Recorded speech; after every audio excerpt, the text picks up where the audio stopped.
Srimad Bhagavatam, Canto 1, Chapter 10. Let's do pranam mantras. Namo Vishnu Padaya Krishna Prashaya Bhutale Srimate Bhakti Vedanta Swaminiti Namine Namaste Saraswate Deve Gauravani Pracharini Nirvishesha Shunyamadi Pashyatya Deshatarine Jai Shri Krishna Chaitanya Prabhu Nityananda Shri Advaita Gadadhara Shivasadi Gaura Bhakta Vrinda. Om Namo Bhagavate Vasudevaya. Om Namo Bhagavate Vasudevaya. Om Namo Bhagavate Vasudevaya. Narayanam Namaskrityam Naram Chaiva Narottamam Devim Saraswatim Vyasam Tato Jayamudiret Nashta Prayeshu Bhadreshu Nityam Bhagavata Sevaya Bhagavati Uttam Shlokir Bhaktir Bhavati Neshtiki. तो श्रीमद् भागवतम में अभी तक हम जो कथा देखते आए हैं, एक बार फटाफट से रिकैप कर लेते हैं। पहले 9 चैप्टर्स में हमने किया क्या है। तो पहले जो 3 चैप्टर्स हैं वो, या ऐसे कहें कि पहला जो अध्याय है श्रीमद् भागवतम का, that is like an introduction of Shrimad Bhagavatam, and the second chapter onwards we start towards the story of Bhagavatam. तो दूसरे अध्याय में हम देखते हैं कि सुत गोस्वामी और शौनक आदि ऋषि आपस में कन्वर्सेशन शुरू करते हैं, और जो शौनक ऋषि हैं उनसे 6 प्रश्न पूछते हैं, जिनका answer second chapter, third chapter, fourth, fifth onwards चलता रहता है। इनफैक्ट टिल 19th चैप्टर ये आंसर्स चलते रहेंगे। बट प्रिसाइजली अगर देखा जाए, उन 6 क्वेश्चंस का आंसर 4th चैप्टर तक आते आते कंप्लीट हो जाता है। तो second and third chapters are actually the 6 questions asked by the sages and their answers. 4th chapter में आते ही फिर एक क्वेश्चन दोबारा पूछते हैं, 3 क्वेश्चंस पूछते हैं शौनक ऋषि, और वो क्वेश्चंस होते हैं, एक question about the writer of Bhagavatam यानी कि व्यासदेव। उन्होंने, व्यासदेव जी ने अपनी संपूर्ण संकलन करने के बाद वेदों का, उसके बाद भी उन्हें क्या जरूरत थी कि श्रीमद् भागवतम को कंपाइल करें। इस क्वेश्चन का आंसर 4th और 5th चैप्टर में हम लोग देखते हैं। दूसरा क्वेश्चन वो पूछते हैं परीक्षित महाराज के बारे में, कि परीक्षित महाराज क्यों सब कुछ छोड़कर भागवत सुनने के लिए बैठ गए। और तीसरा क्वेश्चन पूछते हैं सुखदेव गोस्वामी, जो रिसाइटर है भागवतम, उनके बारे में, कि वो क्यों सुनाने के लिए आए गए, जबकि वो इतने विरक्त थे, तो किसी राजा को सुनाने आने की क्या जरूरत पड़ी थी उन्हें। तो ये जो 2 क्वेश्चंस हैं, इन 2 क्वेश्चंस के आंसर, जिसमें भी मेनली महाराज परीक्षित क्यों सुनने के लिए आए भागवतम, उसी की कथा शुरू होती है 7वें अध्याय से। तो 7th chapter onwards we start to hear about Parikshit Maharaj. मगर आइडियली अभी परीक्षित महाराज के बारे में बात करनी शुरू ही नहीं हुई, क्योंकि जैसे ही परीक्षित जी के बारे में बात शुरू हुई 7वें और 8वें अध्याय में, हमने देखा कि अश्वत्थामा ने बाण छोड़ा परीक्षित को मारने के लिए और भगवान ने उन्हें बचा लिया। उसके बाद कुंती महारानी की स्तुतियां 8वें अध्याय में हमने देखी। 9वें अध्याय में हमने भीष्म देव का भगवान के प्रति स्नेह देखा, स्तुति देखा। और अब 10वें अध्याय में हम देखने वाले हैं कि कृष्ण, अब सब कुछ निपट गया है, Maharaj Yudhishthir is on the throne, that's what he wanted, Krishna wanted that. और अब जो है finally Krishna is going to depart. तो ये डिपार्चर, अगर आपको याद है, कब से स्टार्ट हो रहा था, जब कुंती महारानी की प्रेयर शुरू हुई थी तब से। उस समय भी हमने यही देखा था कि कुंती महारानी ने प्रार्थना करनी शुरू कर दी थी। उससे पहले हुआ क्या था, उनकी प्रार्थना करने से पहले क्रोनोलॉजिकल ऑर्डर में, कि कृष्ण जाने लगे थे द्वारका, क्योंकि सब कुछ खत्म हो गया था, war was over, and that time only Uttara came for help. और उसके बाद कुंती महारानी ने प्रेयर्स किया। फिर पांडवों ने उनको रख लिया वहीं पर ही कि आप कुछ समय और रखिए। क्यों? क्योंकि युधिष्ठिर महाराज बिविल्डर हो गए थे कि अब मेरी वजह से इतने लोग मर गए। फिर उन्हें सांत्वना देने के लिए और भीष्मदेव को ग्लोरीफाई करने के लिए नेक्स्ट चैप्टर उसी सीक्वेंस में आ गया, भीष्मदेव का देह त्याग। और अब फाइनली कृष्ण जाने लगे हैं द्वारका। तो जो चैप्टर 10 है वो Krishna going to Dwarka, so he is leaving Hastinapur actually. So the whole chapter is about that कि कैसे इवेंट्स हुए जब भगवान हस्तिनापुर छोड़कर चले गए द्वारका की तरफ। और अगला जो अध्याय आएगा 11वां अध्याय, वो होगा कि कृष्ण जब द्वारका में पहुंचे, तो कृष्ण अगले चैप्टर में हम लोग देखेंगे 11वें चैप्टर में कि कृष्ण जब द्वारका में घुसेंगे तो उनका कैसे स्वागत होगा, उसके ऊपर पूरा एक अध्याय रहेगा। और उसके बाद कथा परीक्षित महाराज के जन्म पर आ जाएगी और उनकी एक्टिविटीज पर आएगी, और कैसे फिर इवेंट्स होंगे जो कि परीक्षित महाराज को श्रृंगी का श्राप मिलेगा और फिर वो पहुंचेंगे भागवत सुनने के लिए। So actually the conversation between Parikshit Maharaj and Shukdev Goswami will start from the second canto onwards. तब तक ये कथा चलेगी जो कि पांडवों की है और उसके बाद परीक्षित महाराज की है। तो इस तरीके से क्रोनोलॉजिकल ऑर्डर है फर्स्ट कैंटो का। हम 10वें अध्याय पे पहुंच चुके हैं। तो 10वां और 11वां अध्याय बहुत ज्यादा टेक्निकल नहीं है, वेरी इजी टू रीड है। हम लोग रुकेंगे जहां जहां पर जरूरत होगी। मोस्ट प्रॉब्ली आई वांट कि एक ही क्लास में हम लोग 10वां अध्याय कर ले और एक में 11वां, अगर जरूरत पड़ी तो थोड़ा बढ़ा लेंगे। और उसके बाद फिर आगे के जहां पर टेक्निकल टॉपिक्स आएंगे वहां पर ज्यादा टाइम लगाएंगे। ओके, सो चैप्टर का लेआउट कैसे है? पहले 6 श्लोक जो है उसमें युधिष्ठिर महाराज के बारे में बताया जा रहा है कि कैसे भीष्मदेव के देह त्याग करने के बाद बार बार परीक्षित महाराज का ध्यान आ रहा है, युधिष्ठिर महाराज ने कैसे राज्य को संभाला, क्योंकि उन्हें आदेश मिला था भीष्म देव से और उन्हें ज्ञान भी मिला था कि कैसे राजधर्म निभाना चाहिए। तो उसी ज्ञान के आधार पर युधिष्ठिर महाराज राज्य का भरण पोषण कर रहे थे। और उनके राज्य में क्या खासियत थी वो बताएंगे। जैसे राम राज्य में खासियत थी ना कि कोई भी व्यक्ति अपनी आयु से पहले अकाल मृत्यु नहीं होती थी लोगों को, और ऐसे ही किसी के आंखों के सामने उनके बच्चों की डेथ नहीं होती थी, क्योंकि ये अननेचुरल है, पापों की वजह से होता है। तो ये नहीं होता था, हर किसी को प्रचुर मात्रा में अन्न मिलता था। तो ये सब चीजें जो राम राज्य में थी वैसी ही ऑलमोस्ट चीजें युधिष्ठिर महाराज के राज्य में होंगी, जिसे हम पढ़ेंगे। फिर from shloka number 7 to 14 then we'll see intensity of Lord Krishna's attractive influence on whom, Krishna के बारे में आएगा कि कैसे भगवान सबको अट्रैक्ट करते हैं, सबको मोहित करते हैं, और कैसे यदुवंशी पांडव और फिर पांडव के महल में रहने, पांडवों के महल में रहने वाली जो भी हस्तिनापुर की स्त्रियां थी वो भी कैसे भगवान को देखती हैं। और फिर उसके बाद 15 से 19 में पांडव कैसे भगवान को विदा करते हैं उसके बारे में आएगा। और फिर उसके बाद जो मेजर पॉइंट है, जो फिलोसफिकल डिस्कशन आएगा, वो श्लोक नंबर 20 से 31 के बीच में है, जिसमें हस्तिनापुर की जो स्त्रियां हैं, जब भगवान जा रहे हैं तो जितनी भी स्त्रियां ऐसे जितनी भी रानियां हैं और बाकी भी जितने रिलेटिव्स हैं पांडवों के और कुरुओं की जो वधुआ है, गण हैं, वो कैसे भगवान की स्तुति गान करती है और कैसे फिलोसफिकल स्तुतियां करती है। तो हम बहुत सारी इस भागवत में देखेंगे स्तुतियां जहां पर अलग अलग भक्त भगवान की स्तुति कर रहे हैं।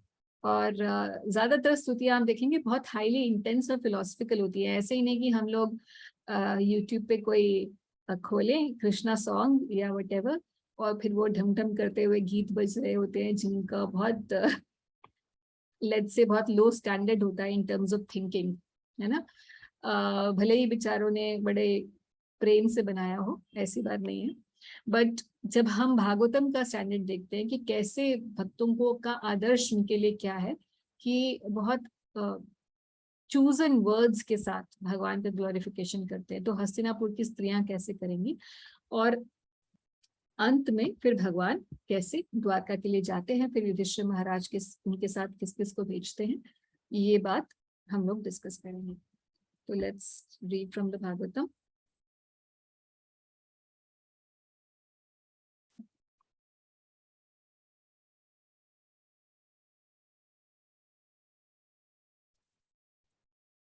Shaunak Muni asked, after killing his enemies who desired to usurp his rightful inheritance, how did the greatest of all religious men, Maharaj Yudhishthir, assisted by his brother, rule his subjects?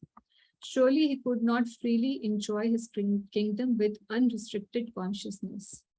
क्यों नहीं कर सकते थे? अब शौनक ऋषि का एक question है कि भाई उनके जाने के बाद जैसा हर किसी को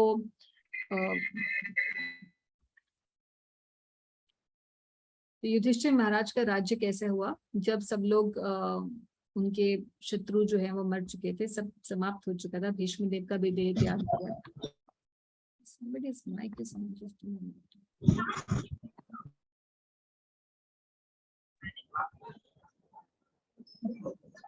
Can't see who's on.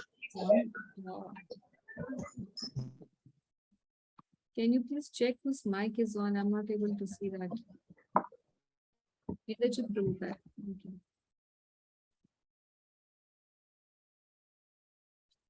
सो प्रश्न यह है शौनक ऋषि का कि अपने शत्रुओं का वध करने के बाद, भीष्मदेव के देह त्याग होने के बाद महाराज युधिष्ठिर ने किस प्रकार से अपना राज्यपाठ संभाला, और उनका शक था कि क्या भाई वो फ्रीली एंजॉय कर सके उस किंगडम को जिसके लिए उन्होंने पूरे जीवन प्रयास किया उसको पाने के लिए, वो कर नहीं पाए।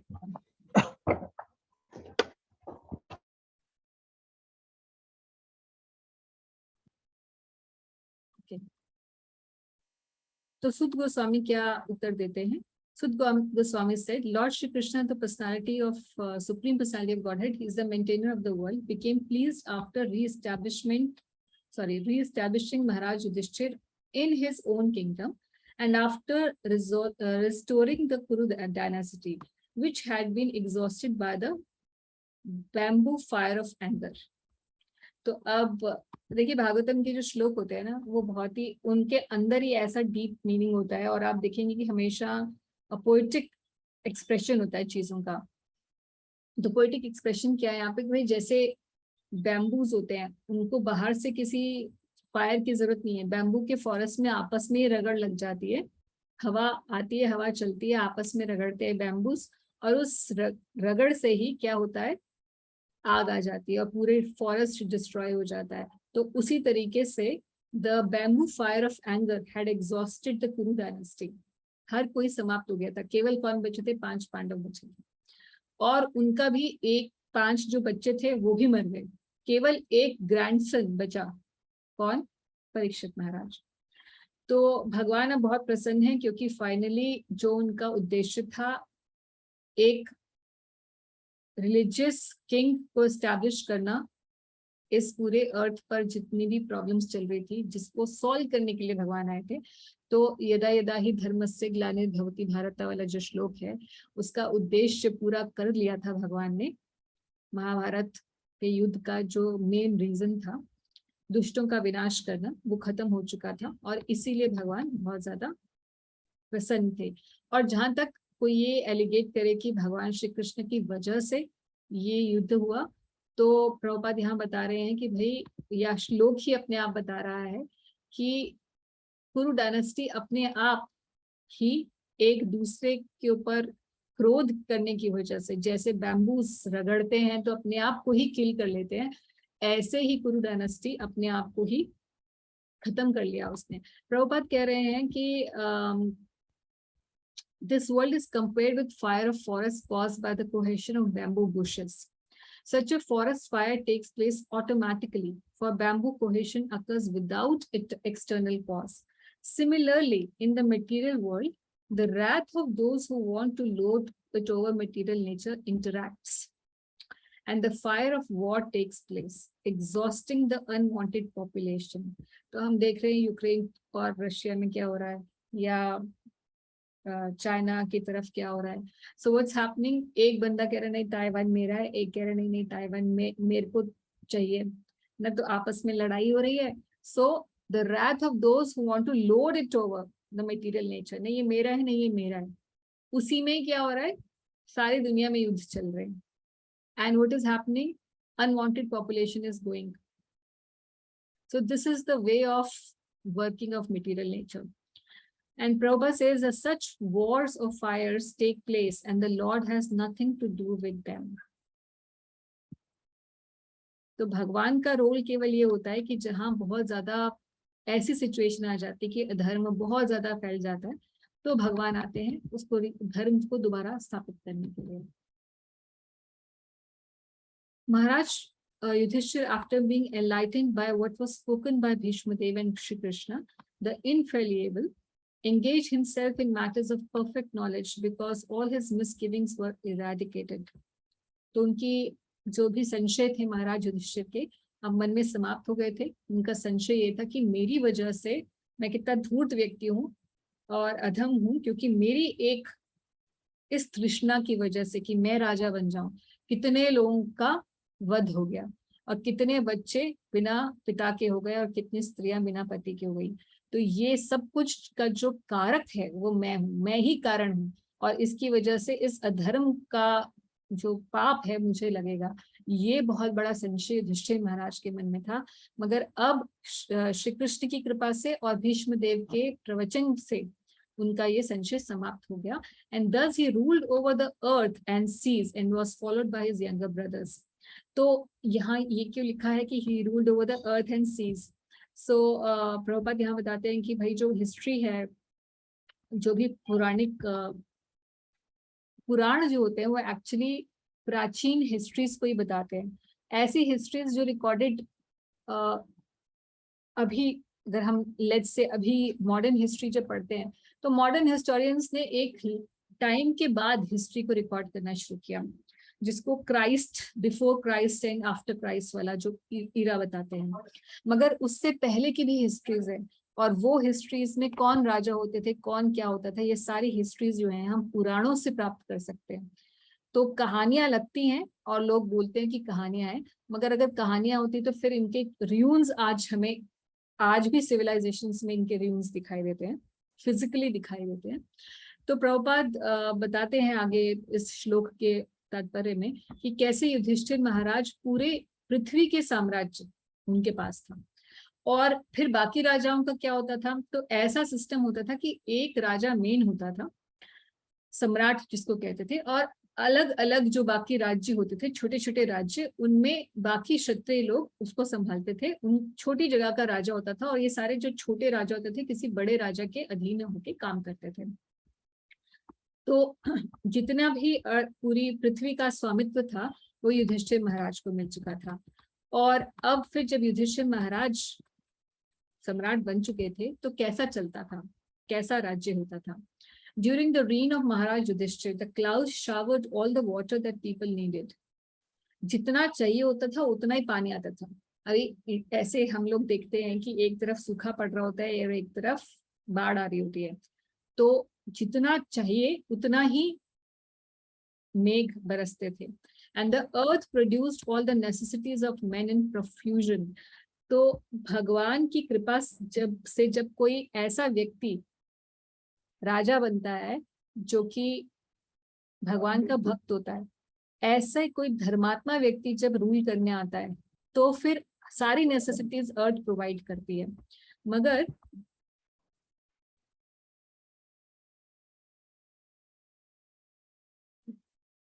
जब कोई अधार्मिक व्यक्ति होता है तो सब कुछ ऊपर नीचे हो जाता है. एक इसका और बड़ा अच्छा उदाहरण आता है, दो उदाहरण हम देख सकते हैं.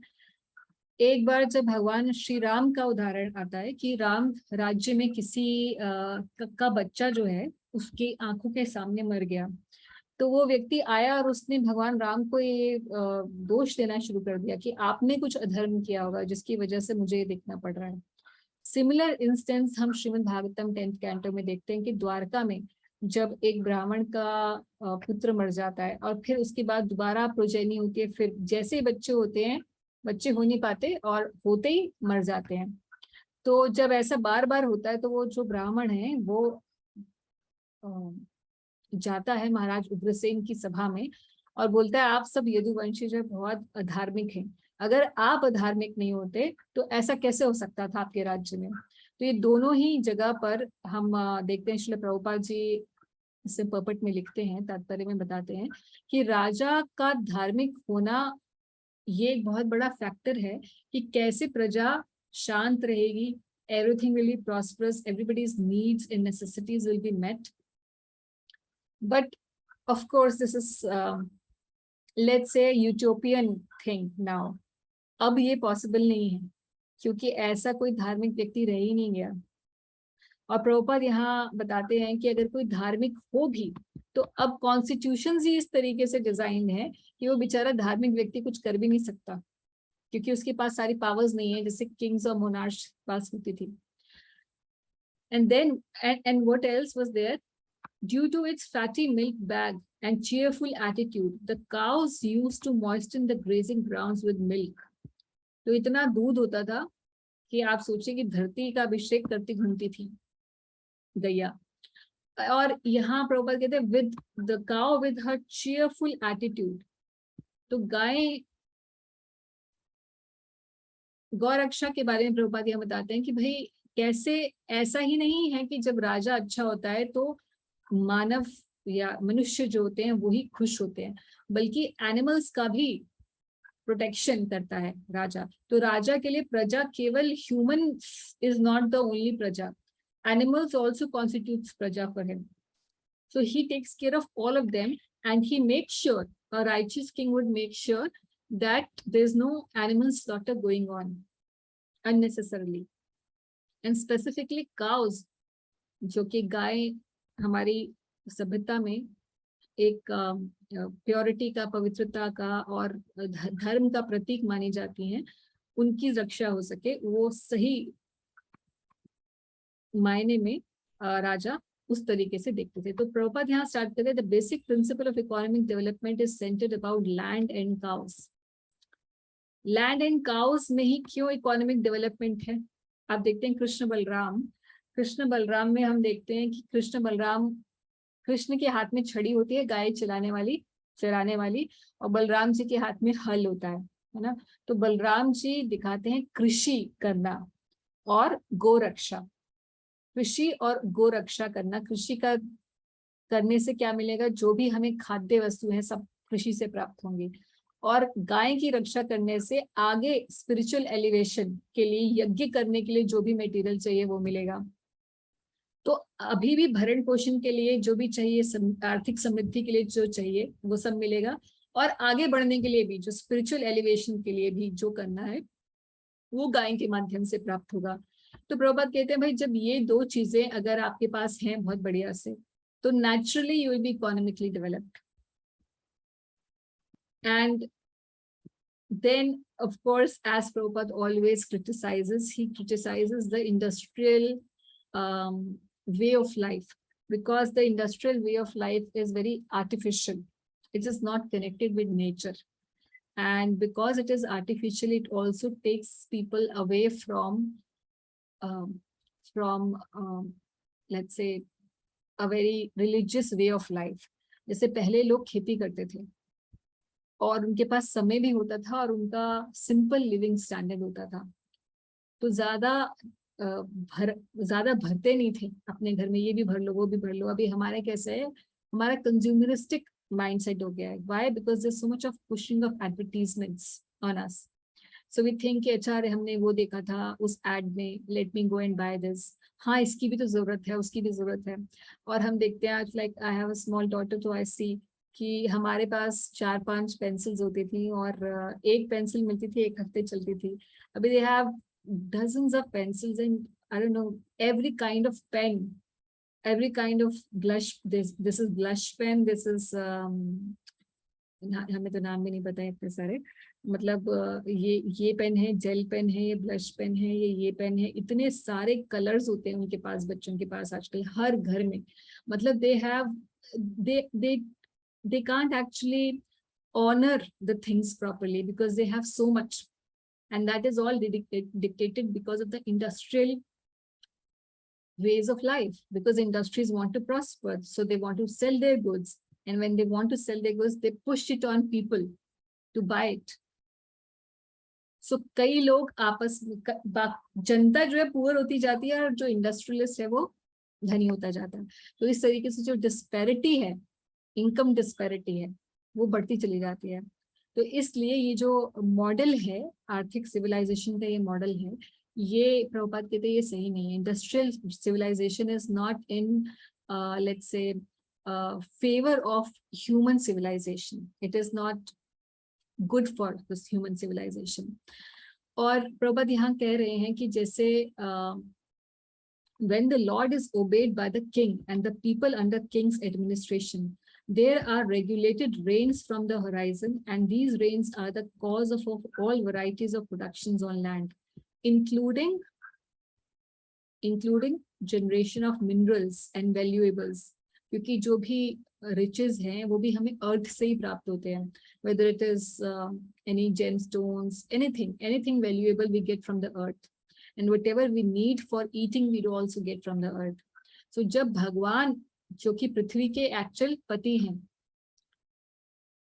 उनकी पूजा होती है पृथ्वी पर, और स्पेसिफिकली राजा धार्मिक होता है, तो अपने आप भगवान की जो स्त्री हैं पृथ्वी देवी, जो भगवान की पत्नी है, वो अपने आप अपने बच्चों का भरण पोषण बहुत बढ़िया से करती है। और जैसे जैसे अधर्म फैलता जाएगा वैसे वैसे ही पृथ्वी अपने रिसोर्सेज को छुपा लेगी। अच्छा, कई लोग ये बोलते हैं कि अभी इतना ज्यादा पॉपुलेशन एक्सप्लोजन हो गया है, तो पॉपुलेशन एक्सप्लोजन की वजह से रिसोर्सेज कम हो गए हैं। मगर अगर आप पुराणों की कथाएं पढ़ें तो लोगों के पास जब इतनी ज्यादा पॉपुलेशन थी अर्थ पे, बहुत ज्यादा पॉपुलेशन थी, अगर हम दक्ष प्रजापति के समय की बात करें तो एक एक व्यक्ति के हम पुराणों में पढ़ते हैं कि 10-10 हजार बच्चे हो जाते थे। हम अपने ही पेरेंट्स के पूर्वजों में देखें तो लोगों के 10-20 बच्चे होते थे। It was a normal thing, घरों में 10 बच्चे होना बहुत नॉर्मल चीज थी, और उससे भी पहले और बच्चे हुआ करते थे। तो उस समय भी सबका भरण पोषण होता था। तो कैसे ये रिसोर्सेस कम होते चले जा रहे हैं? क्योंकि एक्चुअल में रिसोर्सेस कम हो रहे हैं due to loading it over the material. हर किसी को अपने जितना हिस्सा है उससे ज्यादा चाहिए, इसीलिए रिसोर्सेस कम दिखाई दे रहे हैं। और दूसरी बात ये है कि पृथ्वी अपने आप भी सब जगह अनाज दे नहीं रही है। क्यों? क्योंकि अधर्म फैलता चला जा रहा है। जैसे जैसे अधर्म फैलेगा वैसे वैसे पृथ्वी अपने रिसोर्सेस कम करती चली जाएगी। और 12वें स्कंद में हम पढ़ेंगे श्रीमद् भागवतम में कि अंत समय में ऐसा होगा लोगों के पास खाने को कुछ नहीं होगा, वो अपने बच्चों को मार के खाएंगे। तो अब ये सुनने में बड़ा अजीब लगता है कि कोई किसी को मार के, अपने बच्चों को कोई मार के खाएगा, बट ये अपने बच्चों को मार के खाने वाली प्रथा अभी शुरू हो चुकी है। हम देखते हैं कोरियंस और ये जो साउथ ईस्ट के लोग हैं, वहां पर ह्यूमन फीटस जो अबॉर्ड हो जाते हैं, it is being served in hotels like delicacies. तो अभी ही ये स्टार्ट तो हो चुका है, but then we'll see actually it will become a second nature of people over a period of time. तो महाराज युधिष्ठिर का जो रेन है वो बिल्कुल वैसे ही था जैसे राम राज्य था, और लंबा पर्पट प्रभुपाद जी ने दिया है कि कैसे उसमें पशुओं की भी बहुत अच्छे से देखभाल थी। At the same time, then the next shloka says, the rivers, oceans, hills, mountains, forest, creepers, and active drugs in every season paid their tax quota to the king in profusion. तो हर कोई अपना कोटा दे रहा था tax का। ऐसे नहीं कि tax सिर्फ हम पे ही लगता है, तो रिवर्स को भी टैक्स लगता है। कैसे? रिवर्स अच्छी मात्रा में पानी लेकर आती है इरिगेशन के लिए जो चाहिए। Oceans give pearls and various valuables. Hills and mountains, they give metals. Forests give so many medicinal plants.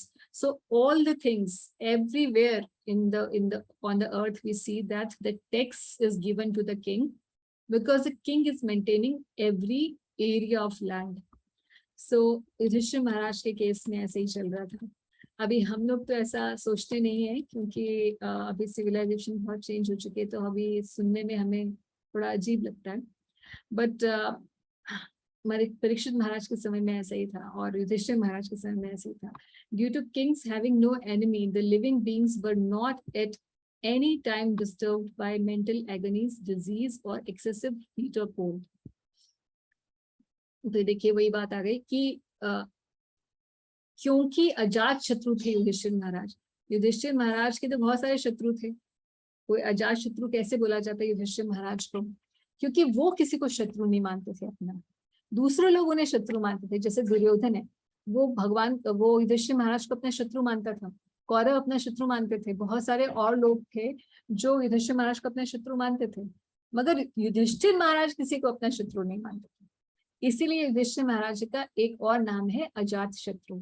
और क्योंकि वो अजात शत्रु थे, उनके हृदय में कोई एनिमिटी नहीं थी किसी के लिए, इसीलिए जो प्रजा थी उनकी, उनके समय में, उनके राज्य में, उनको कोई डिजीज नहीं होती थी, मेंटल एगनीज नहीं होती थी। इसका मतलब आदि भौतिक क्लेश नहीं होते थे और आदि आत्मिक क्लेश नहीं होते थे उनको। और 3 क्लेश हम लोग बताते हैं ना, आदि आत्मिक, आदि भौतिक और आदि दैविक। तीनों क्लेश समाप्त हो गए थे लोगों के। ना तो उनके मन से उनको कोई प्रॉब्लम थी, शरीर से कोई प्रॉब्लम थी, ना ही जो आदि दैविक होते हैं, यानी कि बहुत एक्सेसिव हीट होना, बहुत एक्सेसिव कोल्ड होना, एक्सेसिव रेन होना या सूखा पड़ जाना, ये सभी आदि दैविक जो प्रताड़नाएं होती हैं, ये सारे क्लेश उनकी प्रजा में किसी को नहीं होते थे। क्यों? क्योंकि युधिष्ठिर महाराज अपने आप में अजात शत्रु थे। तो आप देखिए कि शास्त्रों में ऐसा भी लिखा है कि जो राजा होता है उसके पापों का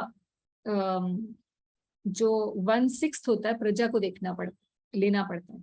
और प्रजा का जो कलेक्टिव, जितने भी प्रजा में लोग हैं, उन सब के जो सिंस है उसका एक portion, I think it says 1/6 only, वो राजा को लेना पड़ता है। तो इतना ज्यादा कर्मों का विधान इतना ज्यादा प्रबल है, वो हम सोच नहीं सकते कि कैसे, किस चीज से क्या इन्फ्लुएंस हो रहा है। So Prabhupada is saying that in this age there is to be non-violent to human beings and to be a killer or enemy of the poor animal is Satan's philosophy. In this age there is enmity against poor animals, and therefore the poor creatures are always anxious. The reaction of poor animal is being forced on human society, and therefore there is always the strain of cold or hot war between men, individually, collectively or nationally. तो प्रभुपाद जी से ज्यादातर पूछा जाता था कि भाई ये क्यों वर्ल्ड वॉर हो रही है, ये क्यों हो रही है, क्या वर्ल्ड वॉर 3 होगी? प्रभुपाद जी ने बोला, if this do not stop killing animals, अगर एनिमल स्लॉटर बढ़ता रहेगा तो definitely there will be world war 3। उसका रीजन ये नहीं होगा क्योंकि नेशंस आपस में लगी हुई हैं, ये तो है ही है, एक अपेरेंट रीजन होता है और एक उसके पीछे का रीजन होता है। सबसे बड़ा रीजन जो है, हमने एक बार डिस्कस भी किया था, आई थिंक भगवत गीता की जो हम क्लासेस कर रहे थे, कि किस तरीके से कितने मास स्केल पर एनिमल किलिंग एवरी डे हो रही है in the world.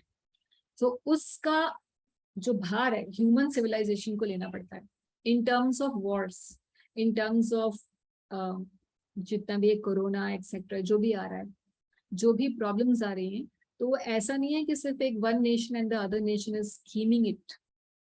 Of course, that is there as an apparent reason, but behind that reason is a much bigger reason. As collectively we are getting this is the collective karma.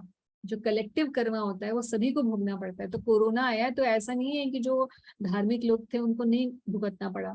धार्मिक अधार्मिक, good bad, everybody had to undergo that. Why? Because we are collectively responsible for the poor innocent people and animals and trees and so many other things. तो हम लोग कई बार देखते हैं कि बच्चे पानी टैप छोड़ देते हैं, या हम लोग भी कई बार टैप छोड़ देते हैं, पानी वेस्ट होता है। We are responsible as humans to make sure that nothing is wasted in this world. We have to give these habits to our children also. कई बार बच्चे खड़े हैं पार्क में, आप देखेंगे पत्ते, या कोई भी खड़ा पत्ते तोड़ते रहेंगे, लोग जबरदस्ती पेड़ों के पत्ते तोड़ रहे हैं ऐसे खड़े खड़े सिर्फ खेलने के लिए। तो हमें उतना ही लेना है नेचर से जितनी की हमारी रिक्वायरमेंट है। We are not supposed to spoil, rather we are supposed to preserve the nature, because we are the only species who have intelligence given by God. अगर हम उसका यूज नहीं करेंगे तो फिर हम कलेक्टिवली रिस्पॉन्सिबल होंगे। सो कलेक्टिव कर्मास की वजह से ये सब प्रभुपाद कहते हैं होता है। और युधिष्ठिर महाराज के केस में, युधिष्ठिर महाराज के राज्य में ऐसा कुछ नहीं होता था। क्यों? क्योंकि responsible king was there who was guiding the citizens. एक कथा आती है महाभारत के अंदर ही कि महाराज युधिष्ठिर ने एक बार देखा कि एक व्यक्ति एकादशी के दिन कुएं से पानी निकाल रहा था। तो उन्हें लगा कि ये व्यक्ति पीने के लिए पानी निकाल रहा है। So he became very angry. Then he goes and he asks him कि तुम एकादशी के दिन कैसे पानी निकाल सकते हो कुएं से? Then he explains कि मैं पानी अपने गाय को पिलाने के लिए निकाल रहा था। तो हम उस कथा से यहाँ पर देखते हैं कि युधिष्ठिर महाराज के साम्राज्य में कोई भी व्यक्ति एकादशी के दिन पानी नहीं पीता था, पानी भी नहीं पीता। तो मतलब everybody was following the laws, it was like a state law, everybody had to follow Ekadashi. अभी जैसे मैंने सुना है, कभी देखा तो नहीं, मगर दुबई और ये सब कंट्रीज में क्या होता है कि अगर आपके रोजे, जब रोजे चल रहे होते हैं इनके मुस्लिम्स के, तो आप रेड लाइट पे आप बॉटल, कार में बैठे बैठे अपनी बॉटल से पानी नहीं पी सकते जब तक रोजे का टाइम चल रहा है, मतलब इवनिंग टाइम उनका हो नहीं गया खाने पीने का। तो अगर आज भी ये है, हम देख सकते हैं इस तरीके की चीजें, तो आप सोचिए कि युधिष्ठिर महाराज के केस में कैसा होता होगा। So everybody was righteous because the king was righteous. Okay, so that was about Yudhishthira Maharaj kingdom. अब 7 to 14 श्लोकों में हम लोग पढ़ेंगे, अगले 7 श्लोकों में intensity of lord Krishna's attractive influence। Okay. So Sri Hari or Lord Krishna resided at Hastinapur for a few months to pacify his relatives and please his own sister Subhadra। तो उसके बाद भी, यानी कि भीष्मदेव के देह त्याग के बाद भी कुछ महीने भगवान हस्तिनापुर में रहे, और स्पेसिफिकली सुभद्रा जी के लिए रहे, क्योंकि सुभद्रा जी अर्जुन की पत्नी थी, उनका एक ही बेटा था अभिमन्यु, और अभिमन्यु का वध हो चुका था, इसीलिए शी वॉज रियली एग्रीव्ड। तो सुभद्रा को सांत्वना देने के लिए भगवान हस्तिनापुर में रहे। And then what happened? Then Krishna asked his permission from Maharaj Yudhishthir, या मुझे जाने की आज्ञा दीजिए। तो परमिशन लेने की भगवान को क्या जरूरत थी युधिष्ठिर महाराज से? क्योंकि युधिष्ठिर महाराज भगवान के रिलेशनशिप में, जो वर्ल्डली रिलेशनशिप है, उसमें बड़े भाई लगते थे, बड़े कजन थे, बड़ा भाई था। तो इसलिए हमेशा वैसे ही डील करते थे जैसे कि एक एल्डर सुपीरियर्स के साथ डील करना चाहिए। At that time, Subhadra, Draupadi, Kunti, Uttara, Gandhari, Dhritarashtra, Yuyutsu, Kripacharya, Nakul, Sahadev, Bhimsen, Dhaumya and Satyavati, all Satyavati जी तब भी थी। आप सोचिए सत्यवती जी के कितना लंबा जीवन था कि सत्यवती जी कब से चल रही हैं, ये धृतराष्ट्र की माता है ना। So grandsons, great grandsons और उनके भी बच्चे, तो सत्यवती माता जी तभी भी जीवित थी। All nearly fainted because it was impossible for them to bear separation from Lord Shri Krishna। तो अब जब भगवान इतने समय से हस्तिनापुर में हैं, तो अब जाने का समय आ रहा है, तो भगवान से सेपरेशन नहीं उन्हें बर्दाश्त है। और किस किस का नाम लिया है यहाँ पे? गांधारी और धृतराष्ट्र का भी नाम लिया है। तो इसका मतलब ये नहीं है कि धृतराष्ट्र या गांधारी के मन में ये था कि कौरवों का विनाश इस कृष्ण की वजह से हुआ है। तो लोग ऐसा सोचते हैं आजकल, है ना। आप देखेंगे कोरा पे लोगों ने क्वेश्चंस डाले हुए होते हैं, stupid question. Just give me a second please.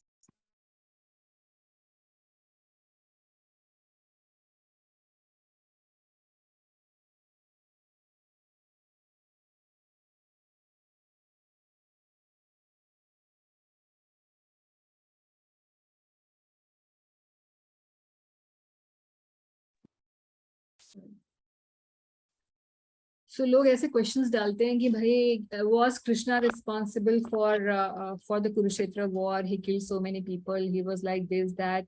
लोगों के अपने अपने वो ओपिनियंस के थ्रेड्स चल रहे होते हैं उसके ऊपर, मगर वो भागवतम या कोई ग्रंथ नहीं पढ़ते हैं और ना ही ग्रंथों से कोट करते हैं। उन थ्रेड्स पर आप देखेंगे जो भी ऑथेंटिक आंसर होंगे विद सपोर्ट ऑफ स्क्रिप्चर्स से डिवोटीज ने लिखे हुए होंगे। और हमेशा जो बोलेंगे डिवोटीज तो वो फिर कोट करेंगे, देखो श्रीमद् भागवतम में ऐसा लिखा है या भगवद गीता में ऐसा लिखा है। बाकी सब अपने मन में जो भी आ रहा होता है, ये जो उन्होंने पॉपुलर ओपिनियंस सुनी हुई होती है उनके बेसिस पे बोलते रहते हैं। हम यहाँ देख रहे हैं श्लोक में कि गांधारी और धृतराष्ट्र जिनके बच्चे एक्चुअल में मरे थे, उनको ऐसा कोई भगवान के प्रति द्वेष भाव नहीं था कि इनकी वजह से हमारे बच्चे मर गए। Rather, they nearly fainted because it was impossible for them to give up the separation of Krishna. इतना प्रेम था कृष्ण से उनको। तो बाकियों का तो हम समझ सकते हैं कि पांडवों की साइड के लोग, मगर कौरवों की साइड के लोगों का भी ऐसा ही भगवान से प्रेम था। और आगे कह रहे हैं सुद Goswami, the intelligent who have understood the supreme. Sorry to interrupt. जैसे आपने अभी स्टेटमेंट दिया कि Gandhari has love for Krishna, but according to the scriptures or something I have seen, even like the movie, the Gandhari had Krishna. कर्ज किया कृष्णा को। हाँ जी। हाँ, तो अच्छा क्वेश्चन है कि ये कॉन्ट्ररी बिहेवियर कैसे है, क्योंकि कई बार क्या होता है कि हमारे रिलेशनशिप्स में ऐसे लोग होते हैं ना, कई बार हम गुस्से भी हो जाते हैं, गुस्से में हम कुछ बोल लेते हैं, मगर एक्चुअल में हमारा ऐसा डिस्पोजिशन नहीं होता उनकी तरफ। होता है कि नहीं होता है ऐसा? So for the moment, yes, Gandhari was angry, but in the ultimate sense, she understood the position of Krishna as a Supreme Lord. And even Krishna in that situation, he said that you already know because you are a tapasvini. You already know that I am the Supreme Lord. और मुझे किसी का कर्ज नहीं लगने वाला, ये तुम्हें पता है। गांधारी को बोलते हैं भगवान, महाभारत में ये कथा आते हैं, तो बोलते हैं मगर फिर भी क्योंकि आप बहुत दुखी हो, मैं ऐसा कर्ज एक्सेप्ट करूंगा। एंड आई विल, मेरी जो आगे की लीला रहेगी, मेरा वंश का मैं खुद ही विनाश करवाऊंगा, क्योंकि मैं आपके वचन को सत्य रखना चाहता हूँ। तो अब आप बताएं कि ये एक is it a good relationship और it's a bad relationship between Gandhari and Krishna?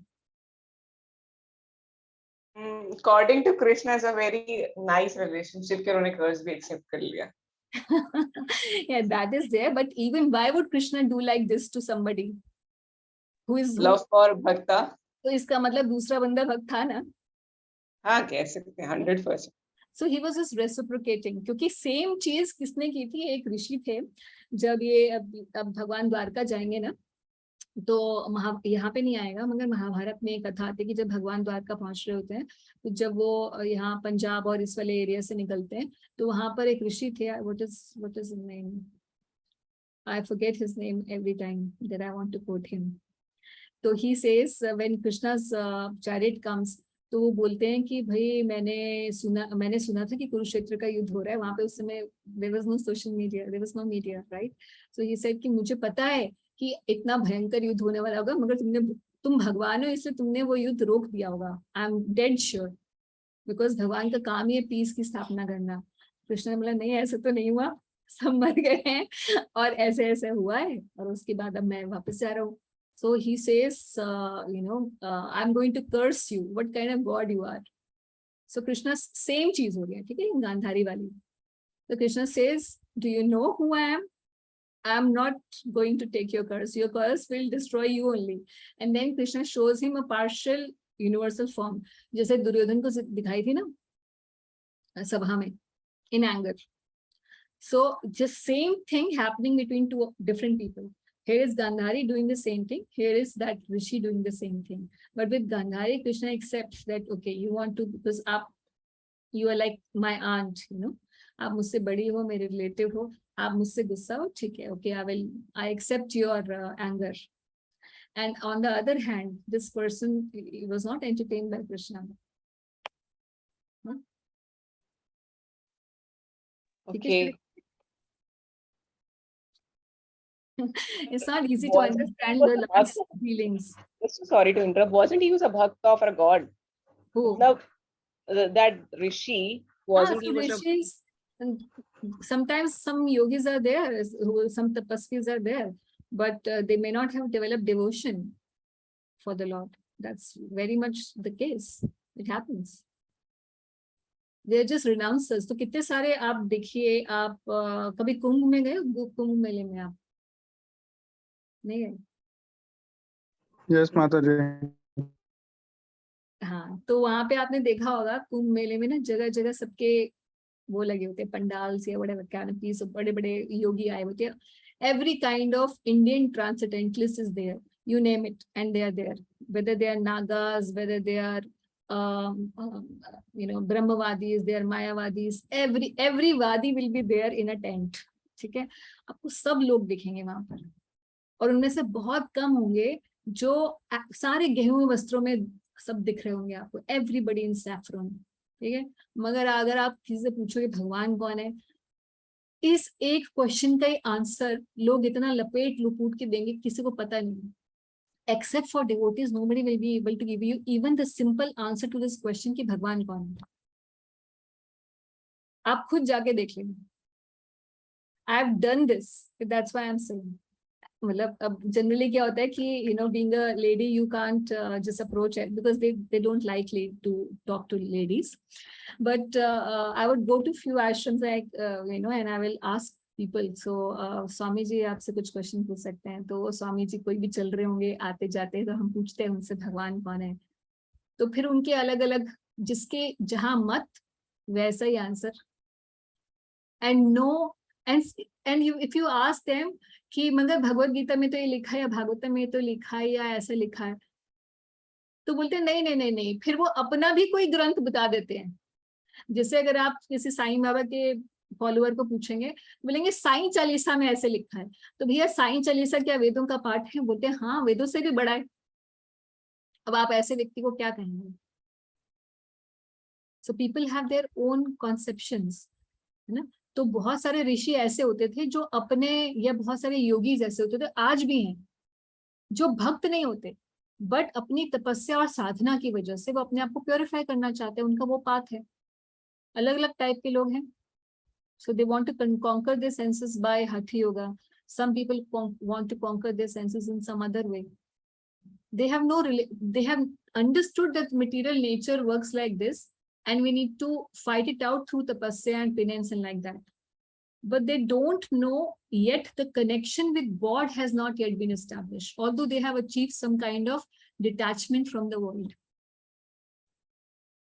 So they are in between somewhere. Yoga ladder जो है, योग की सीढ़ी पर धीरे धीरे आगे बढ़ेंगे. At one point such people, because they have understood कि मटेरियल वर्ल्ड तो भैया जगह नहीं है रहने की, मोक्षकामी तो वो सब हैं, तो ultimately eventually they will rise up, and if they get association of devotees or by the dint of the purity, whatever sadhana they are doing, it will purify them, it will bring them to the mode of goodness, and once they are in the mode of goodness they will be able to appreciate about God and devotees. क्योंकि 17वें अध्याय में भगवान बताते हैं कि जो faith है उसके भी 3 प्रकार है. Faith in goodness, faith in passion, faith in ignorance, है ना. और बहुत सारे ऐसे भी ऋषि थे जो कि कर्म मीमांस का सिद्धांत देते थे. तो कर्म मीमांस का सिद्धांत अभी आज का नहीं है. आप देखेंगे कि वेद व्यास जी के समय से कर्म मीमांस का सिद्धांत आ रहा है. तो होपफुली दिस पर्सन, जो ये ऋषि जिनकी हम बात करते हैं, ये कर्म मीमांसी थे, क्योंकि इनको ये पता नहीं था कि भगवान कर्मों के अधीन नहीं है. वो सोच रहा था कि तपस्या के बल पर मैं इनको श्राप दे दूंगा, और वो ये नहीं समझा कि भगवान कार्मिक रिएक्शंस के ऊपर है. उसको भगवत गीता की फिलॉसफी नहीं पता थी इसका मतलब, क्योंकि भगवान 4th चैप्टर में भगवत गीता के क्या कहते हैं कि नामाम कर्माणि लिम्पन्ति नामे कर्म फले स्पृहा. और भगवान कहते हैं कि ये जो मतलब मैं किसी भी कर्म से लिप्त नहीं होता हूँ, ना ही मुझे किसी कर्म की स्पृहा है, और जो ये जान जाता है मेरे बारे में वो भी कर्मों की रिएक्शन से फ्री हो जाता है.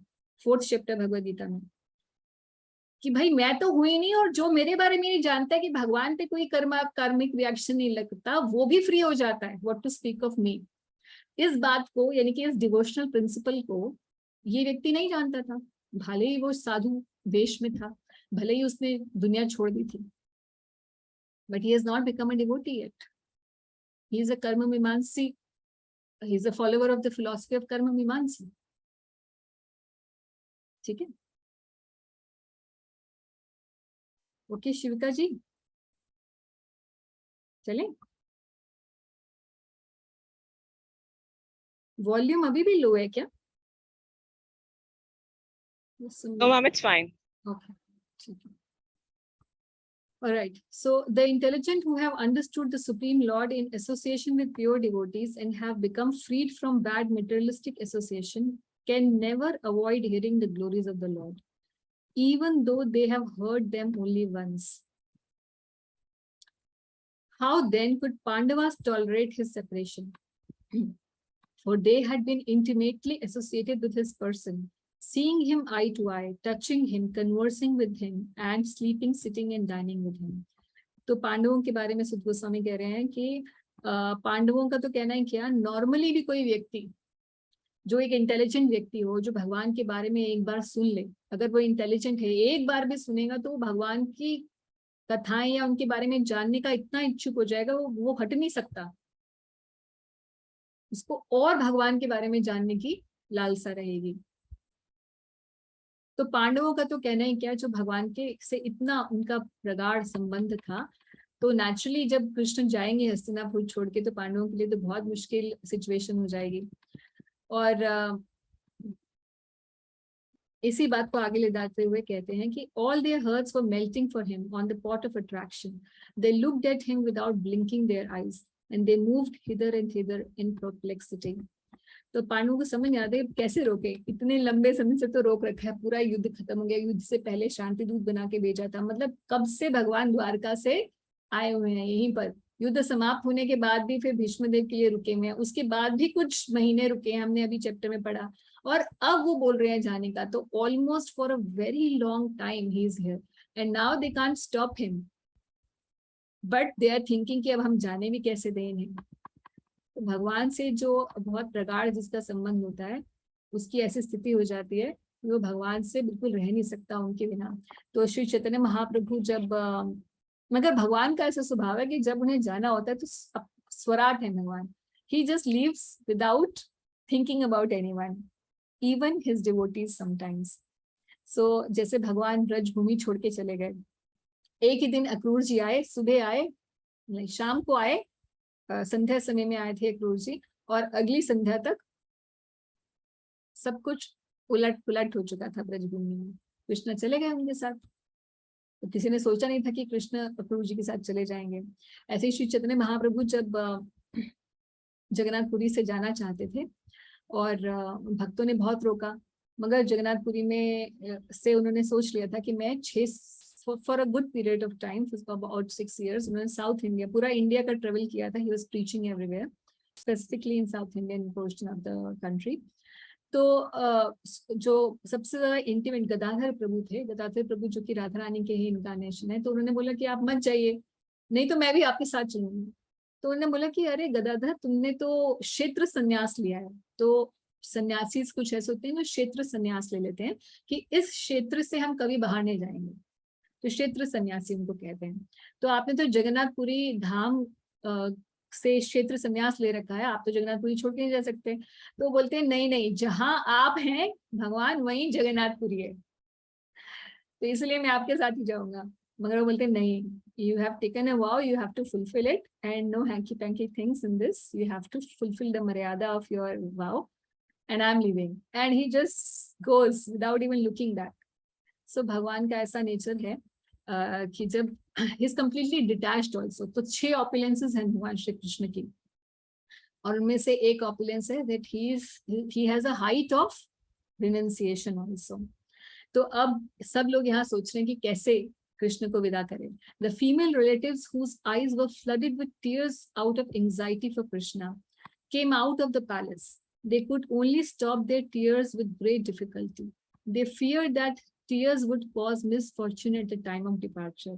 वो बोलते ना कि भाई किसको जा रहा है तो सी ऑफ करते वक्त रो मत। तो सी हम वही प्रथा है। तो ये जितनी भी स्त्रियां हैं वो सोच रही हैं अगर हम रोएंगे तो अपशगुन हो जाएगा, मगर वो सोच तो ऐसी रही है, मगर सबका भगवान से प्रेम की वजह से विलाप करने को आतुर हैं। तो अब क्या हुआ, out of loving desire to see the lord, the royal ladies of Kurus got up on the top of the palace and smiling with affection and shyness they showered flowers upon the lord. I think this is the shloka where this thing, हाँ इसके बाद स्त्रियों का,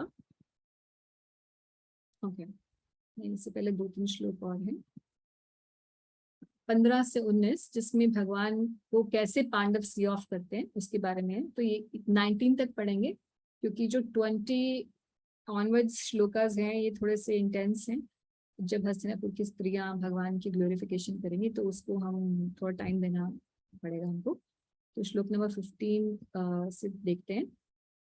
At that time, Arjun, the great warrior and conqueror of sleep, who is the intimate friend of the most beloved Supreme Lord, took up an umbrella which had a handle of jewels and was embroidered with lace and pearls.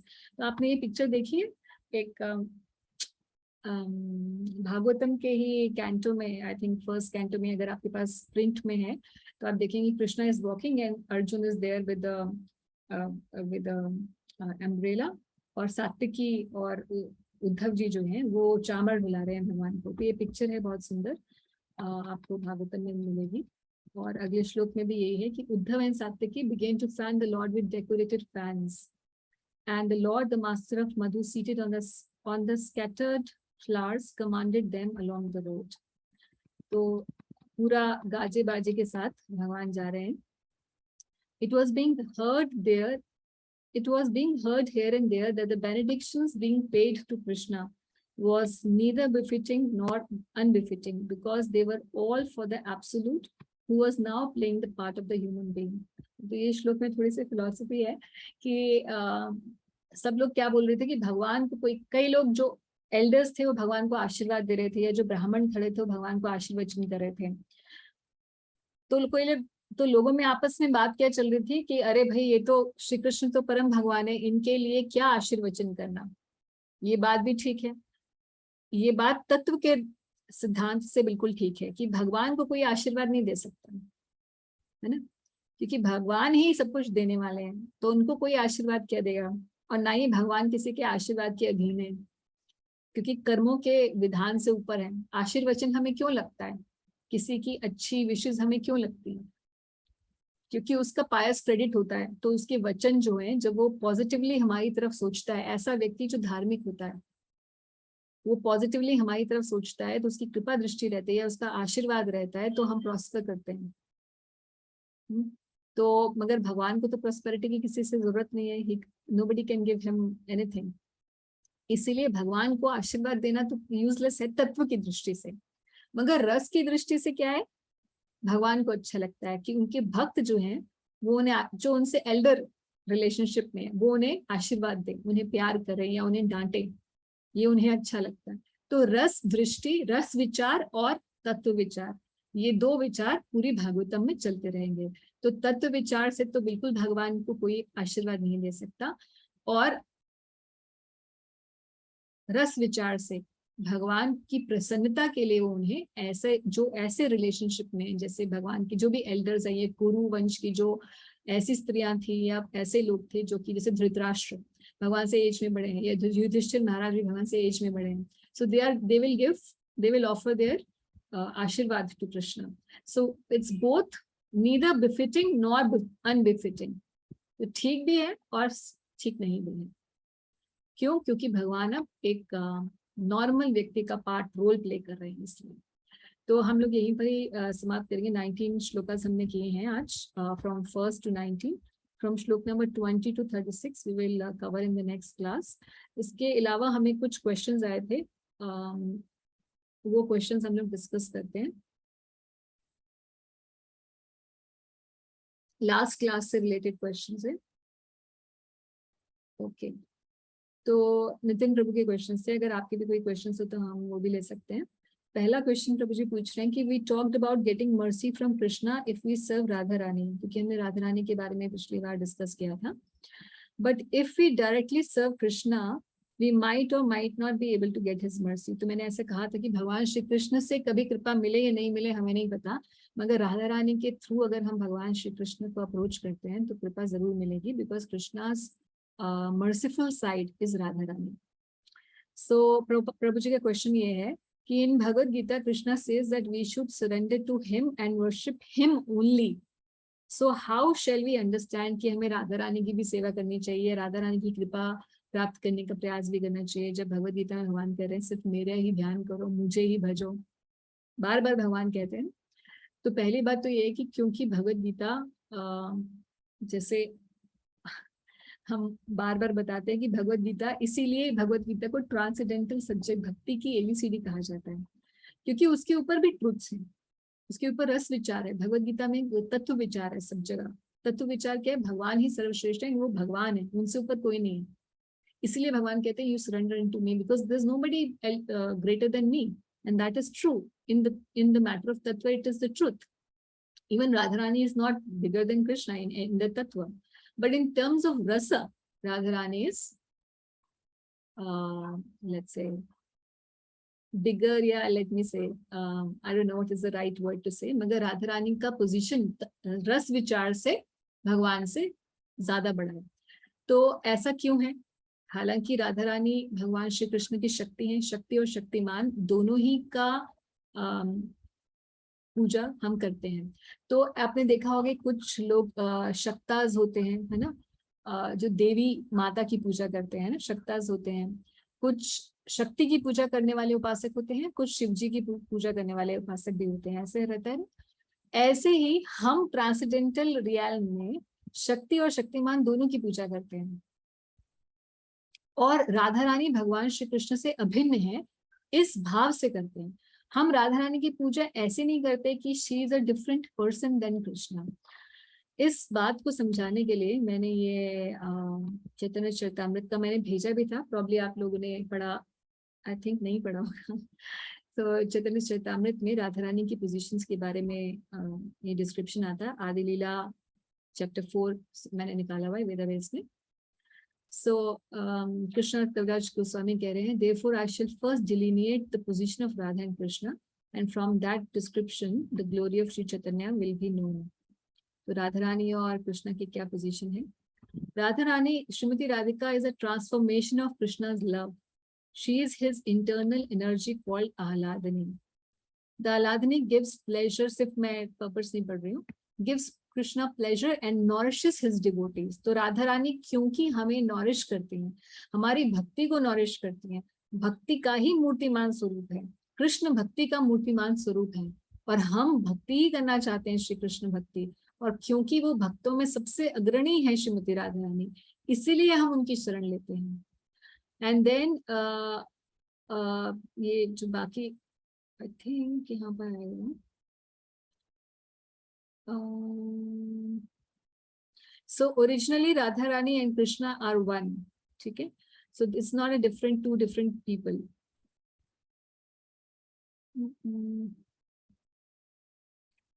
तो राधा रानी के बारे में कई सारे श्लोक हैं, I think now श्लोक का वेलकम और पीछे था, सो आप इन श्लोकों को पढ़ेंगे तो आपको पता चलेगा कि Radha Rani and Krishna are one and the same persons, but in order to expand their rasa they become two, so they are not two different people, and when they join together that form is Sri Chaitanya Mahaprabhu. And that's why when we serve Sri Chaitanya Mahaprabhu we are serving both Radha and Krishna together. So आप यहाँ से एक बार दोबारा से पढ़ लीजिएगा, I think I have lost track of which shloka exactly was there, बस इसी चैप्टर में है, आदि लीला 4th चैप्टर में, आदि लीला चैतन्य Charitamrita 4th chapter. If you will read, you will find the verses where they will say that they both are one and the same person, Krishna and Radharani, but they become two or they manifest as two only to increase their pleasure pastimes. Okay, then Prabhu. अच्छा, दूसरा question प्रभु जी ने पूछा था कि we chant Hare Krishna as per the rules set, जो हम लोग हरे कृष्ण महामंत्र बोलते हैं, बट इनके कोई रिलेटिव हैं प्रभु जी के जो मथुरा में रहते हैं, वो राधा नाम की माला जप करते हैं, तो ऐसा क्यों होता है? तो ब्रज में ऐसे बहुत सारे लोग हैं जो राधा नाम की माला जप करते हैं और वो बोलते हैं अरे कृष्ण से हमें कुछ लेना देना नहीं है, बस हमारी तो राधा रानी ही ठकुरानी है, क्योंकि ये फिर से अगेन रस विचार है। तो उनका रस क्या है कि we are the maid servants of Radha Rani, and by doing that if we serve Radha Rani, Krishna तो अपने आप, we don't have to bother about him, he will naturally come, because where will he go, you know, like that. तो क्योंकि वो राधा रानी के पास आएंगे ही आएंगे, तो हम पर कृष्ण की कृपा दृष्टि रहेगी रहेगी। तो जो राधा रानी के पास है उसके पास तो कृष्ण खुद चल के आएंगे। और अगर कोई कृष्ण के पीछे रहेगा तो हो सकता है वो भाग जाए कहीं और, वो नहीं उनको उनकी पकड़ में आए, या नहीं कृपा करें भगवान, क्योंकि वो उस कृपा का भी कैंडिडेट नहीं है। But if somehow or the other, if we can attract the mercy of Radhika, then naturally Krishna will be pleased by us. अच्छा, प्रभुपाद जी से किसी ने ऐसे पूछा, जब प्रभुपाद जी ब्रज में थे अपने भक्तों के साथ, अपने डिसाइपल्स के साथ, तो एक ब्रजवासी जो आते जाते ब्रजवासी होते, तो आपको पता है आप ब्रज में जाएंगे, आप में से कई लोग जा भी चुके होंगे, और नहीं तो प्लीज जाइए, बहुत अच्छा रहेगा। अब कार्तिक आ रहा है, तो कार्तिक में ब्रज में बहुत भीड़ भी होती है, बहुत ही अच्छा, बहुत अच्छा एटमॉस्फेयर होता है, बहुत ही स्पिरिचुअली सरचार्ज, क्योंकि दुनिया भर से भक्त आते हैं कार्तिक मनाने के लिए ब्रज में। तो सब लोग क्या कहते हैं, एक दूसरे को ग्रीट करेंगे तो श्री राधे या जय राधे या राधे राधे ऐसे ही बोलते हैं नॉर्मल ब्रजवासी लोग, या इवन वहां ब्रजवासी तो छोड़िए, वहां पे जो रिक्शे वाले भी होंगे, तो अगर आपको आगे खड़े हैं तो वो एक्सक्यूज मी या भैया हट जाओ ऐसे नहीं बोलेंगे, बोलेंगे अरे राधे हटो। तो वो इतना ज्यादा सबकी जबान पे राधा नाम है ब्रज में कि it is like they don't think about Krishna, nobody says जय श्री कृष्णा। जो जय श्री कृष्णा जैसे ही बोलेगा तो हमें पता चल जाएगा ये वल्लभ संप्रदाय के लोग हैं, क्योंकि वो लोग जय श्री कृष्णा कहते हैं, but normally everybody says Radhe Radhe. तो एक बार जब ऐसे प्रभुपाद जी जा रहे थे वॉक पर, मॉर्निंग वॉक पर ब्रज में, तो everybody was greeting Swami ji Radhe Radhe, तो प्रभुपाद जी भी बोलते थे हरे कृष्णा बोलते थे। तो एक भक्त ने पूछा कि प्रभुपाद हमें राधे राधे कहना चाहिए क्या? तो प्रभुपाद जी ने बोला हम कह सकते हैं उनको, क्योंकि वो बहुत प्रेम से हमें राधे राधे कह रहे हैं, तो हम भी राधे राधे कह सकते हैं। मगर हमारे संप्रदाय का मूल जो विचार है वो ये है, हम क्यों हरे कृष्ण कहते हैं, बिकॉज हम राधा रानी के नाम को अकेला नहीं छोड़ना चाहते, because she is most happy when she is with Krishna, so we say Hare Krishna.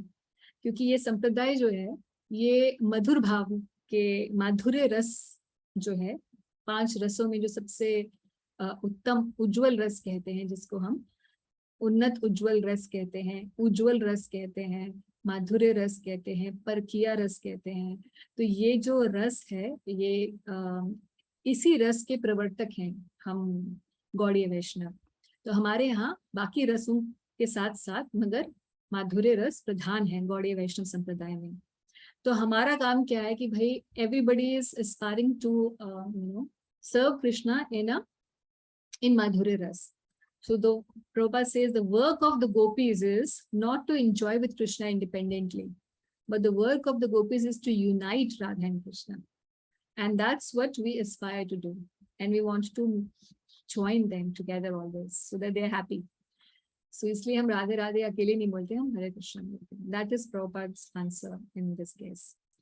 But anyways, कोई अगर राधे राधे बोलता है तो हम उनको राधे राधे बोल सकते हैं, और अगर कोई राधा नाम जप कर रहा है तो बहुत ही अच्छी बात है, मतलब we are absolutely not against that, and this is also from the rasa vichar, it is absolutely correct path. ठीक है रवि जी? ठीक है माता जी। ओके, एक और प्रभु जी का क्वेश्चन है। हाँ, प्रभु जी ने रस के तत्व के ऊपर पूछा है कि श्रांत, दास्य, साख्य, वात्सल्य, माधुर्य, ये 5 रस हैं, यही उनका ऑर्डर है। हाँ जी, यही ऑर्डर है। और Madhurya rasa is considered to be the top most rasa, is this correct? तो हाँ, एक्चुअल में तो माधुर्य रस टॉप मोस्ट रसा है, एंड दिस इज करेक्ट। मगर ये ऐसा नहीं है कि दूसरे रस वाले को, और इसी से कनेक्टेड दूसरा क्वेश्चन भी है कि although the topmost rasa is madhurya, Lord doesn't differentiate his devotee who fall into any of this 5 rasas in terms of its importance. Is this understanding correct? हाँ जी, बिल्कुल ये करेक्ट अंडरस्टैंडिंग है कि सारे जो रस हैं वो अपने आप में महान है। ओ, ये वाला श्लोक निकल आया। By the way, मैंने कुछ दबाया। Thus Radha and Krishna are one, and yet they take 2 forms to enjoy the mellows of pastime. ठीक है, आपको 98 नंबर वर्स है। मगर मैं एक्चुअल में इसी चैप्टर में एक श्लोक ढूंढ रही थी जिसमें 5 रस हैं, और उसमें लिखा हुआ है इसी चैप्टर के अंदर कि सारे रस, इन पांचों रसों में से भी हर रस का भक्त अपने आप को सोचता है कि अरे मैं सबसे क्लोज हूँ कृष्ण का, और कृष्ण भी वैसे ही रिस्पॉन्ड करते हैं उसके साथ. Okay. Okay. So for Krishna, this, all rasas, all devotees of all rasas are equal, and there's no up down. But in terms of you can say intensity of sweetness, the mellow of conjugal rasa is considered highest. इसलिए इसको उज्जवल रस कहते हैं. अगर हम एक material sense में देखते हैं ना, मटेरियल सेंस में इन रसों को हम अपनी लाइफ में देख सकते हैं, इनका परवर्टेड रिफ्लेक्शन. जैसे हमारे कोई सर्वेंट्स हो, उनसे भी हम बहुत प्रेम करते हैं.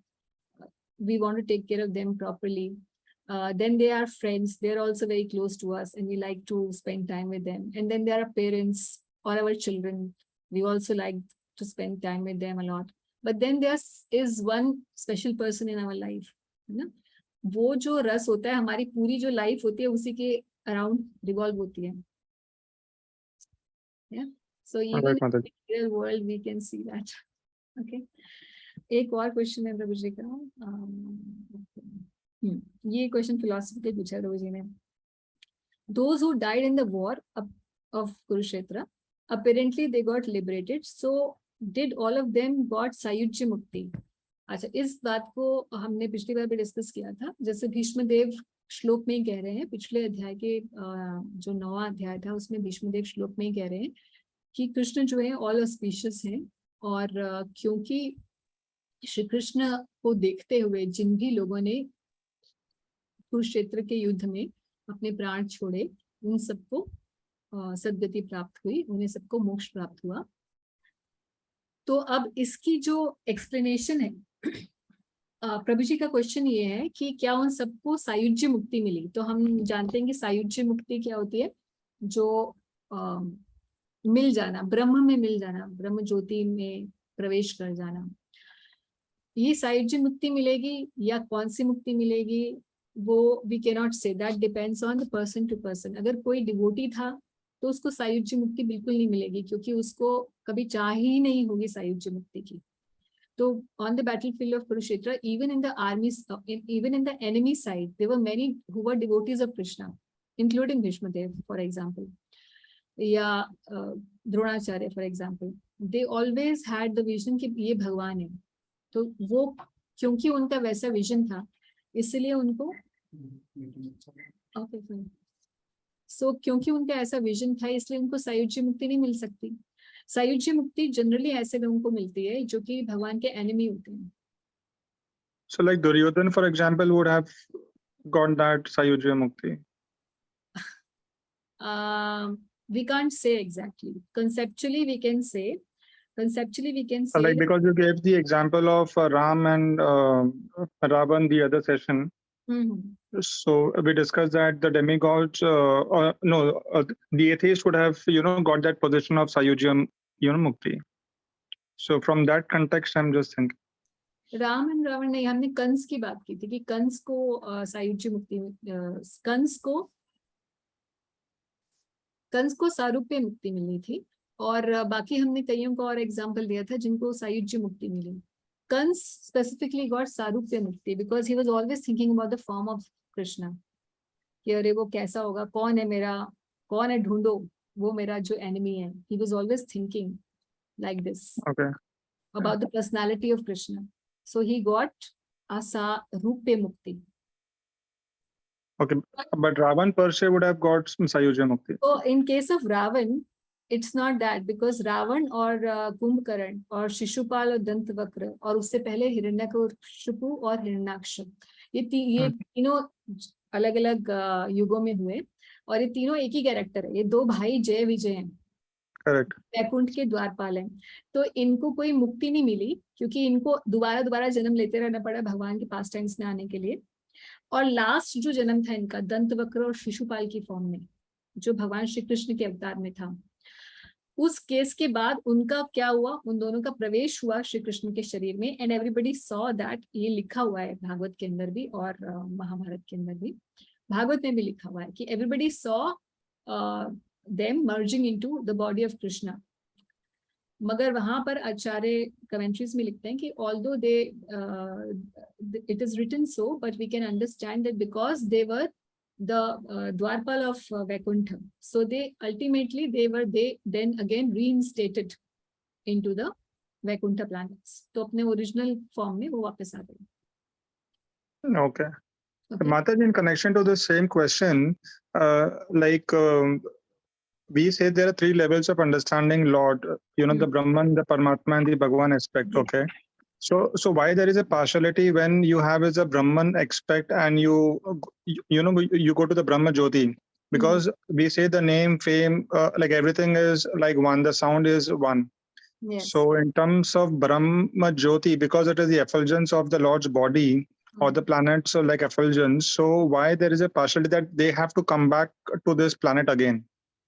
हाँ, क्योंकि उन लोगों का एक ही प्रॉब्लम है, ऑल्दो कि भगवान की जो ज्योति है या भगवान का नाम है या एवरीथिंग इज सेम, क्योंकि ट्रांसेंडेंटल है, कृष्ण से अभिन्न है, राइट. मगर प्रॉब्लम उसमें नहीं है कि the name and the light and whatever his bodily hues are different. It's not the concept is not that. The concept, ये जो प्रॉब्लम है वो रिसीविंग एंड पर है. क्या प्रॉब्लम है? इन लोगों ने सेवा भाव नहीं लिया होता. उसको कभी भी उन्होंने ना तो डीपी वर्शिप की होती है कि भगवान की सेवा कैसे करनी है, या उनकी इच्छा नहीं होती भगवान की सेवा की. उनकी इच्छा क्या है? सिर्फ मुझे यहाँ से लिबरेशन मिले, मुझे इस मृत्यु संसार के जंजाल से निकाल दो. But they don't want to go and serve Krishna. If they had that aspiration, they can enter Vaikuntha. Okay. So ये बात है. अच्छा, in terms of the previous question, I want to say I add one more thing. इसमें एक और aspect है उसके understanding में. तो कई जगह हमने सुना है कि सारे कौरव जो थे पहले स्वर्ग गए. युधिष्ठिर महाराज जब स्वर्ग गए तो उन्होंने देखा कि सारे कौरव, दुर्योधन तो यही है, and he was like what all of them, so आपने सुना है ना, वो सब पास्ट टाइम है ना. Yes, तो फिर हम इसको कैसे समझें, जबकि वो उनका तो लिबरेशन हो गई थी, तो वो स्वर्ग में कैसे बैठे हुए थे? सो इसका आंसर ये है कि जो भी लिविंग एंटिटीज हैं, ये मोक्ष प्राप्त, जहां लिखा हुआ है कि दे अटेन्ड मोक्ष, that does not means that immediately in the same, मतलब यहां से वहां ट्रांसपोर्ट हो गए. They may actually first enjoy in heavenly planets, or they may have 1 or 2 births like this because of some karmic reaction, and ultimately they attain moksha. So it's like that, because there's no other way to understand this thing. Okay. Okay. इसी तरीके से शास्त्र में बहुत सारी चीजें लिखी होती हैं, जैसे आप एकादशी का पालन करेंगे या ये पालन करेंगे तो आपको ये प्राप्त होगा. जैसे पुत्रदा एकादशी रखेंगे तो आपको पुत्र की प्राप्ति होगी. लोग और कोई एकादशी रखे ना रखे, हिंदुस्तान में पुत्रदा एकादशी को बहुत आगे माना जाता है, क्योंकि हर किसी को एक पुत्र चाहिए. अब रखते हैं मगर पुत्र तो प्राप्त नहीं होता. फिर वो बोलते हैं देखो किससे कहानियां लिखी हुई है, ऐसे हमें भूखे मार दिया. सो जब हम कर्म कांडीय विचार से ये चीजें की जाती हैं, ऐसी तपस्या या व्रत किए जाते हैं, तो they have to be done rigidly over a period of time for them to give benefit, that kind of benefit. So इसीलिए जब लिखा जाता है कि they attain moksha, so that doesn't mean that immediately, maybe some of them immediately got moksha, and maybe some of them attained heavenly planets because they were warriors. और कर्म के सिद्धांत के अनुसार ये होता है कि धर्म युद्ध में अगर कोई अपना शरीर छोड़ता है, तो चाहे वो किसी भी स्थान में हो, धर्म के तरफ हो या अधर्म की तरफ हो, he will attain heavenly planets. स्वर्ग में जाके मजे करेगा. पहले मजे करता है फिर आगे जाता है, like that. Okay. Oh, yeah, Mataji, thank you so much. Hare Krishna. जी, मैंने सुना कि Duryodhan was a servitor of Balram, मतलब शेषनाग के सर्विटर थे, इसलिए वो बलराम जो उसको बहुत फेवर करते थे, इसलिए उन्होंने वॉर भी फाइट नहीं किया था. And he was against him, वो जो भीम ने उनके जांग पे मारा था, ही वाज अगेंस्ट दैट. हाँ, तो वो बलराम जी से, क्योंकि उन्होंने गदा सीखी थी, दुर्योधन जी ने भाई गदा सीखी थी बलराम जी से, सो he was his martial Guru. Because spiritual गुरु नहीं थे. अगर स्पिरिचुअल गुरु होते तो उनकी बात मान जाता और नहीं लड़ता, अपने कुकर्म छोड़ देता. So Balram ji, क्योंकि उसकी martial guru थे, kind of, and because they were all relatives also, you know, and he was always stepping him up. So it was nice that he somehow or the other, because of, you know, being in touch with Balram, he was being purified also, although he didn't listen to him. That is another thing. Vaibhavi, आपका एक question, ये last question लेंगे हमें. Rasa means the taste, the mellow, just like we. नहीं, मैंने वो answer किया हुआ. Okay. ठीक है. Okay, शिविका को आप आंसर लिखते हो. ठीक है, तो यहीं पर समाप्त करें हम लोग. And then from Mataji, I've got one more question. Can I just ask? Yes. Okay. So like we discussed about samadhi in the last session, nirvikalpa samadhi had come in. So like when we say talk about samadhi, so we talk about sampragyat samadhi and asampragyat samadhi. And then there is this 3 levels of samadhi, nirvikalp samadhi and dharma mega samadhi. So there are 3 levels of samadhi, Mataji.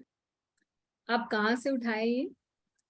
I was reading this Amog Leela Prabhuji's lecture, in which Sampragyat Samadhi and Asampragyat Samadhi was mentioned in Bhagavad Gita session. So I got this from there. So actually Bhagavad Gita में तो as such ये 6th chapter में ऐसा terminology तो use नहीं हुई है, but of course उन्होंने पतंजलि योग शास्त्र से उठाकर उस reference से आपको बताया होगा. Okay. Yeah. So like this is mentioned in Bhagavatam or Bhagavad Gita somewhere, Madhuri? No, I don't think so. Bhagavatam, I'm not sure. Maybe in the 11th canto. I'll have to check. But in Bhagavad Gita. Okay. So the 3 levels of samadhi and sampragyat and asampragyat are the same thing? So I'll have to check, Prabhuji, because I am completely out of touch of this. Okay. So you send me the question, I'll look for it. Because Prabhupada ji की किसी भी literature में, I don't think he has discussed that. But I think Prabhupada ji must have given this quotation. So sampragyat and asampragyat, he had explained, stating that sampragyat is something wherein you focus on an like object, and asampragyat is you focus like within. Within. So that is that within, as in you focus on the Lord within yourself. Okay. Okay. So the object is outside, and like in the other case, the object is inside as Lord. So maybe this is the correct understanding. I'll have to check because I haven't read it. So this nirvikalp samadhi is what exactly, Mataji? निर्विकल्प समाधि जहाँ प्रभुपाद जी कह रहे हैं, वो कह रहे हैं कि जब कोई भी और निर्विकल्प यानी कि senses are totally engaged in the ultimate object, like eyes are seeing Krishna, the tongue is reciting the name of Krishna, mind is absorbed in thinking about Krishna. So every sense is doing its ultimate object, seeped in Krishna. That is nirvikalp. Nirvikalp, और कोई विकल्प नहीं. No other alternative. Okay. Okay. Right. So basically, here it is more like sampragyat samadhi, wherein like everything is like visible to him as an object. Like Krishna is the like object in front of him. And then he's also thinking about Krishna only, like thinking and feeling is Krishna only. Yes, everything is seeped in. The work of senses is seeped in the ultimate work which they are supposed to be doing. Right. ठीक है माता जी. चलिए, we'll finish here. Hare Krishna. Hare Krishna, Mata ji. Thank you. Shivan Bhagavatam है.